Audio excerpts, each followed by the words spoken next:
আসসালামু আলাইকুম মোর আপুরা বুয়োর আপনারা কেমন আছেন? আশা করি ভালো আছেন। মুইও আমনে দোয়ায় ভালোই আছি।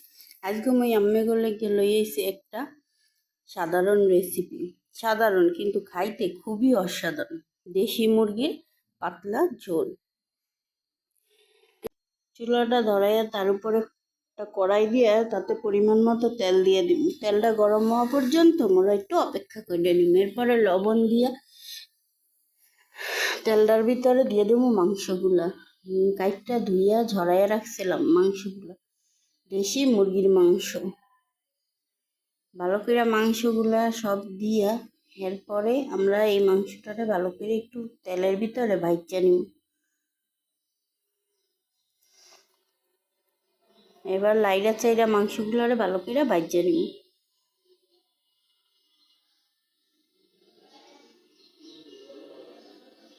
কতক্ষণ ভাজার পরে এর মধ্যে আমি এক এক করে মশলাগুলো দিয়ে দিব।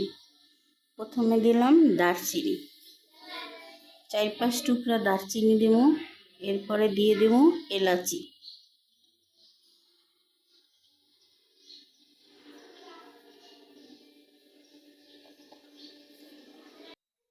মশলাগুলো দিয়ে আবার ভালোভাবে লাইরে নিব, লাড়মো আর ভাজতে থাকবো। এরপরে দিয়ে দিব এর ভিতরে বাটা মশলা। প্রথমে দিয়ে দিলাম রসুন বাটা, তারপরে দিয়ে দিলাম আদা বাটা, পরিমাণ মতো দিয়ে দেবেন বন্ধুরা, মাংসের পরিমাণ বুঝা। এরপরে দিয়ে দেব এর ভিতরে জিরা বাটা, তারপরে দিয়ে দিব গরম মশলা বাটা, দারচিনি এলাচ লবঙ্গ আমি পাটায় বেটে নিয়েছিলাম, ওই মশলাটা দিয়ে দিন।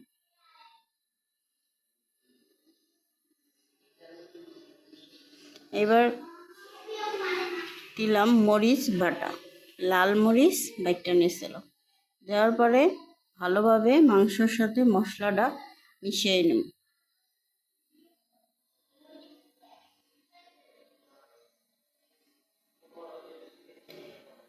হলুদের গুঁড়া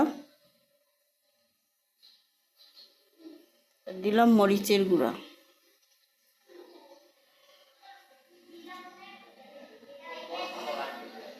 এরপর দিব বন্ধুরা একটু সয়া সস,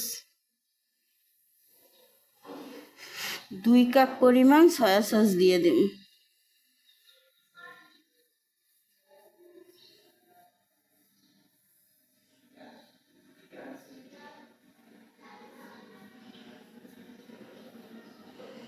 এরপরে আবার লাইড়া চাইড়া মাংসের সাথে সবটা মিশিয়ে নিব।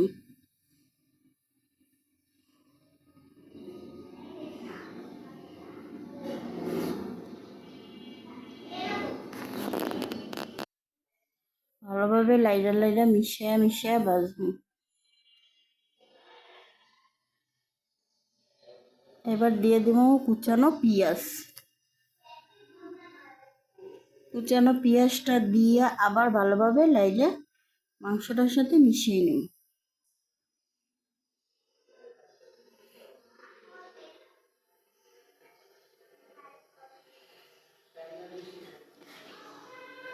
এরপর দিয়ে দিব আমরা টমেটোর সস।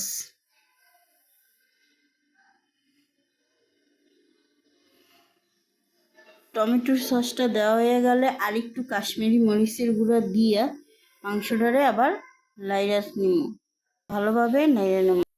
লাইড়া চেড়ে এবার দমে রাখা মাংসটা সিদ্ধ করে নিলেই হয়ে যাবে মুরগির ঝোল। এই যে দেখেন বন্ধুরা, এভাবে তেল উঠে মাংসটা ভুনা ভুনা করে নিন।